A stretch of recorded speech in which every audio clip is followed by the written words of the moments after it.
Hi, and welcome back to the Golden Hour, the Horizon League's content series around all things Horizon League. Golden Hour, well, it's that beautiful moment at the early part and ending part of the day where the sky meets the earth, of course, the horizon.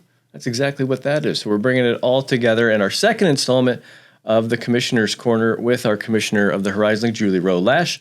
I'm Sean Sullivan, and we are pumped to be back for another chat. And we've got some kind of breaking news from last week that you played a really critical role in. Our league did, along with 9 other leagues and conferences around the country. So I do want to talk about that. It was a Sports Business Journal article that Ben Portnoy wrote.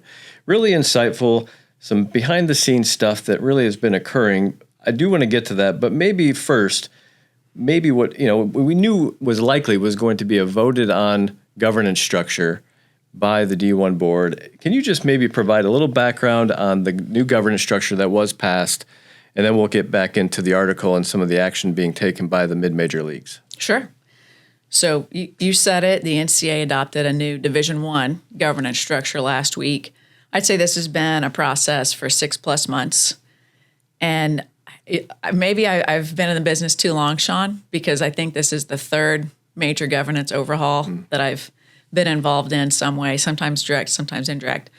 I think the big news with this governance structure is it really consolidates authority with the Power 4 conferences, because we went from the prior model, which was a bit controversial in fairness at time when it was adopted 10 years ago, but that allowed for weighted voting on the council, which is where a lot of the ADs, commissioners, administrators sit. But everybody had a seat at that table, just weighted votes with the autonomy for having more weight than others. The board level in the former structure, all presidents, chancellors, equal votes. There were some other non-presidents, chancellors, but the point is every voice counted as one vote. This new structure is a major shift from that. And there are some positives, and I think it's important to acknowledge those. You have more student athletes in more rooms. It is a more streamlined process, and it's more sport-centric. So I think it's a recognition of the way we govern this sport might need to be different than the way we govern this sport, and giving the folks on those sport committees more oversight and authority. So I think there are some positives here, and those are the 3. The student-athlete, increased representation, more streamlined, and then the more individualized sport approach. I think, though, all that, frankly, is overshadowed by those of us who are not in Power 4 conferences really raising our hand and saying, hang on a second, we now are adopting a structure where at the board level, which the board has ultimate control of Division I, if 4 people agree on an issue, they can change the rule because they have 65% of the vote. And that's a big deal. That's a concern that's been expressed in rooms, outside of rooms, formally, informally, socially. And I think at the end of the day, it didn't carry the vote. So this new structure was approved that really consolidates authority. Okay, so we're going to come back to that in a moment, that you talked about some discussions in rooms, outside of the rooms, and that brings us to the commissioners group, right? There's 32 commissioners. There's a group of 22. Now we've got a group of 10 that are really leading the way in terms of trying to enhance the voice of the mid-majors. Can you talk about the CCA a little bit? Sure. So the CCA organization, so that's all 32 conference commissioners, and we meet in person twice a year. We meet usually on video conference once a month. A lot of times the NCAA staff are involved in those, and I think we would all agree basketball unites us. And that's predominantly either it's national issues, whether it was the House settlement, or then it became a heavy focus on basketball issues. Then you have the group of 22. And those are the non-football bowl subdivision conferences. We meet via video every other week because we have a lot of issues to talk about, as you might expect. We also meet in person during those other times a year. And I think we've recognized, in particular, like with this governance structure, we proposed a new governance, a model, if you will, back last November of 24. So the group of us 22, it's rare for us to all agree on something, and we did. But we had proposed some tenets, which many of which were not adopted in the structure that was passed last week. We also, when we're not talking about in-state governance and basketball issues, we started talking about going all the way back to January of 25. And frankly, I was asking the question, do we need to have our own representation in Congress? I don't know if this is where you were going, but and that question became an ongoing question because we know the NCAA has a strong lobbying force. We know the Power Four each have their own lobbying efforts, and then they've come together to have one group who's lobbying for all four of them. But who is lobbying for the majority, the supermajority of Division I? Yeah, well, and that kind of gets to the point of that those early discussions that certainly I know you and your colleagues in the Commissioners Association have raised with President Baker of the NCAA, but also with our board inside the Horizon League. And we've got some pretty impressive humans in that group.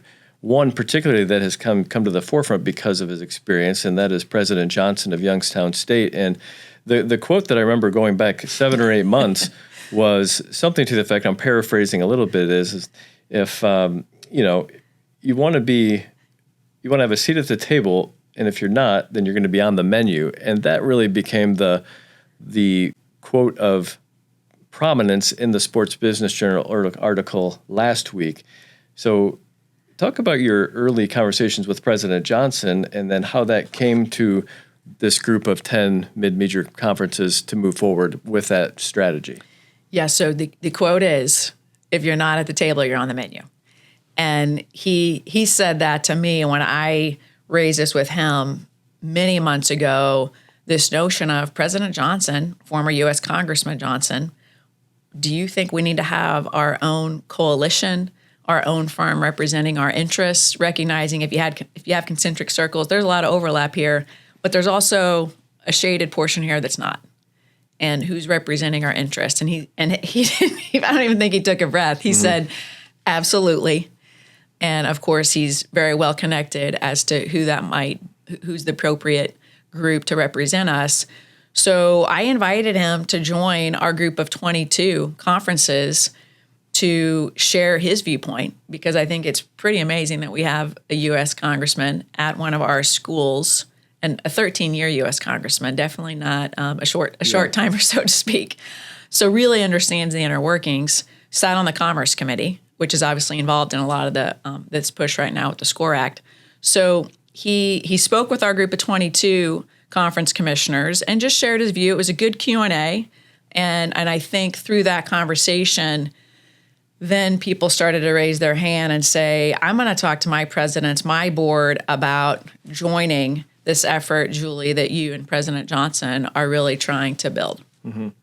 And how does, with our league and likely in some other leagues, just trying to get that momentum or buy-in to presidents and chancellors? I think when folks are thinking about working in sports business or they're working in college sports, oftentimes we are so dialed into the day-to-day of producing an event or putting on a great experience for athletes that there's this structure, right, that the decision makers need to be educated and involved. Right.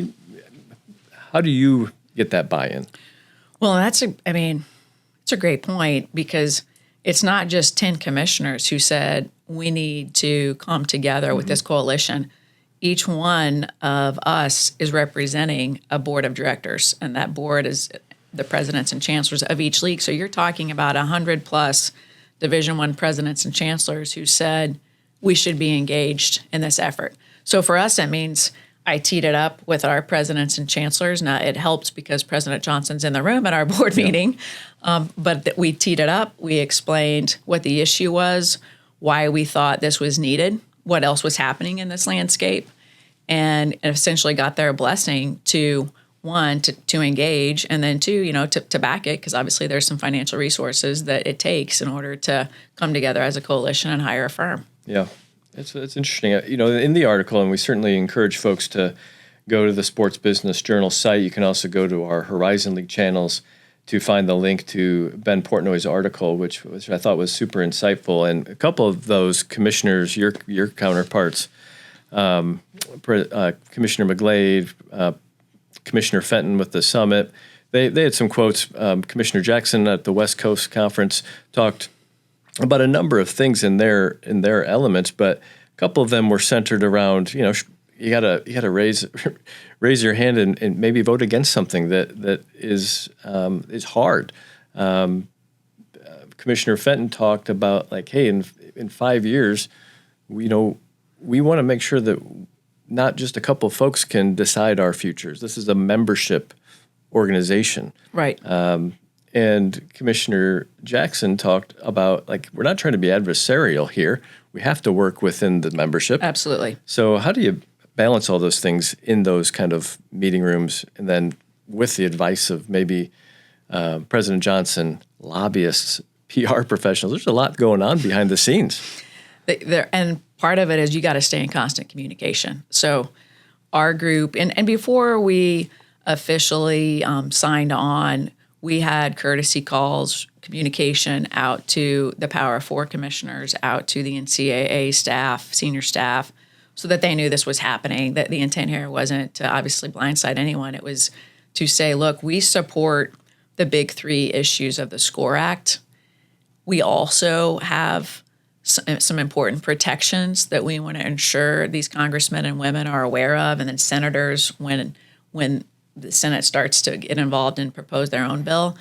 And we're going to make sure, as President Johnson would say, that we're at the table as those conversations are unfolding, not trying to come at the issue after fact, because then it's too late.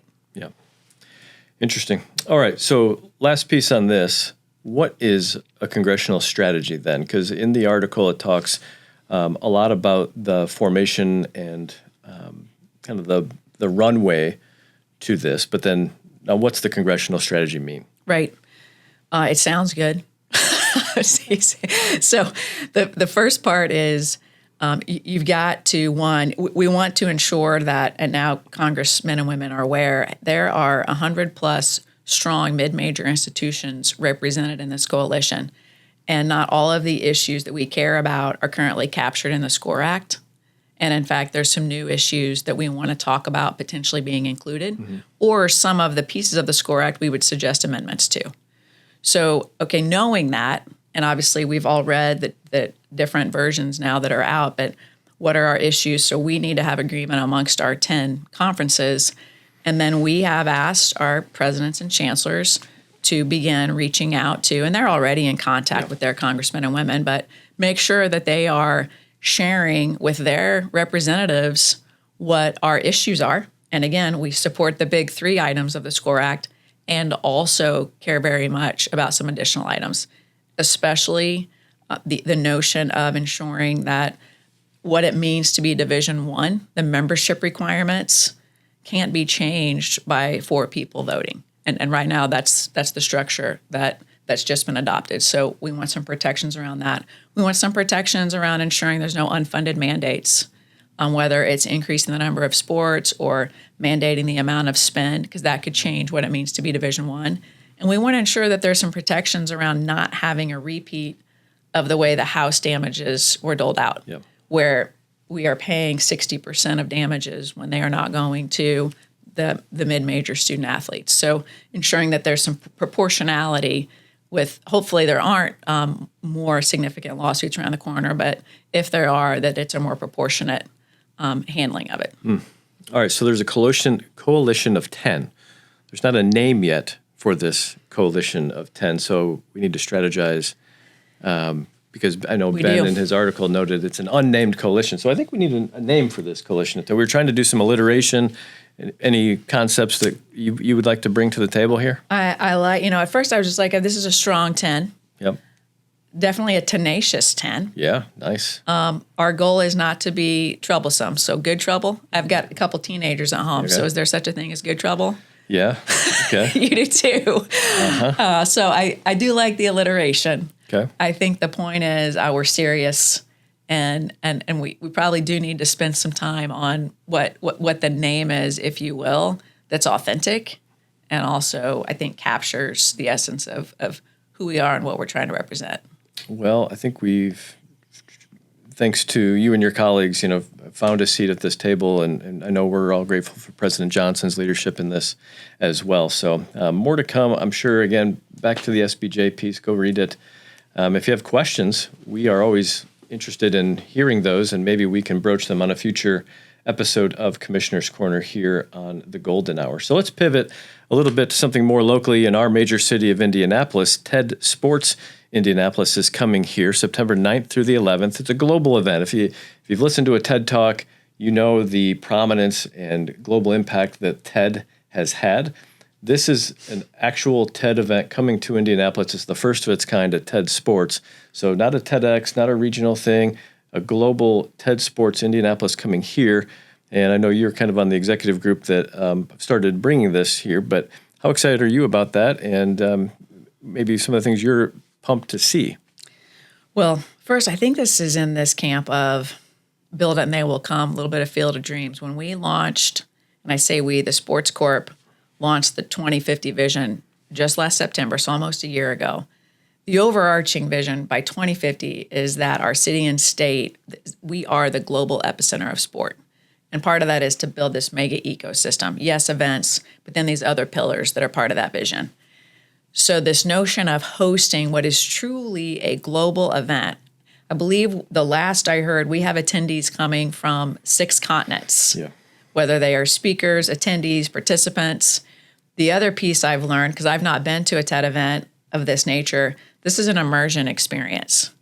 So the challenge is you show up on day 1, which is September 9th, in the afternoon, and you are there basically for about 48 hours because you want to be there based on who else, not just the speaker list, but the attendees, because it's full immersion, whether it's in the lounges, the refreshment spaces, the dine-arounds.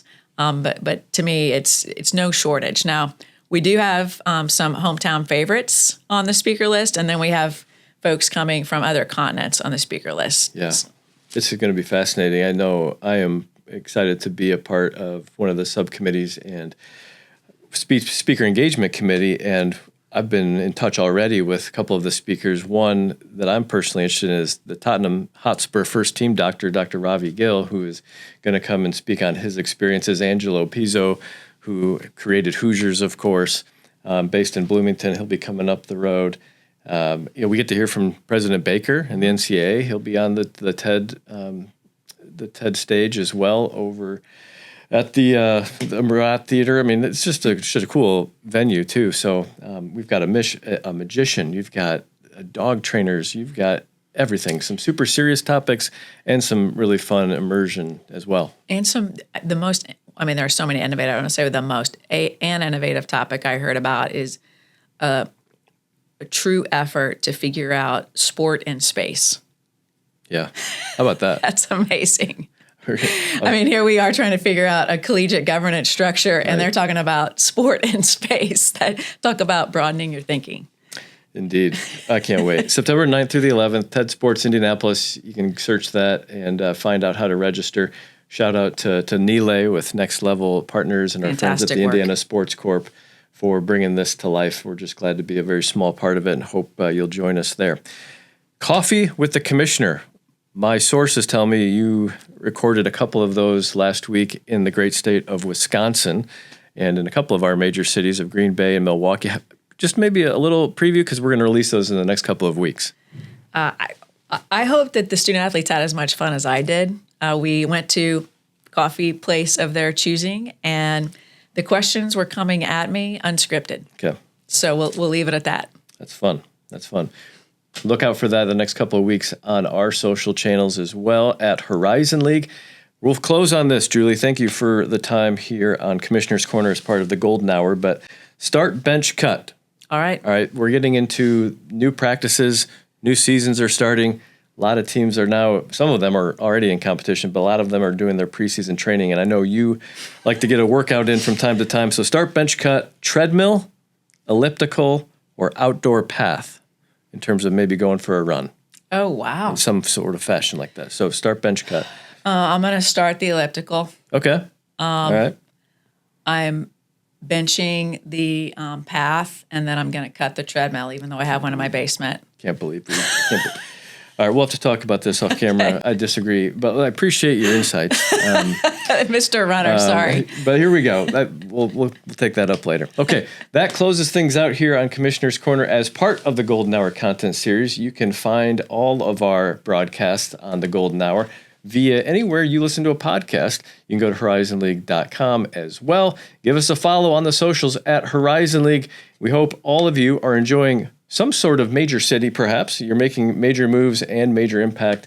And we're going to try to do our best to create major experiences this year for all of our athletes, programs, coaches, staffs, all across our footprint. So have a great day from the Horizon League.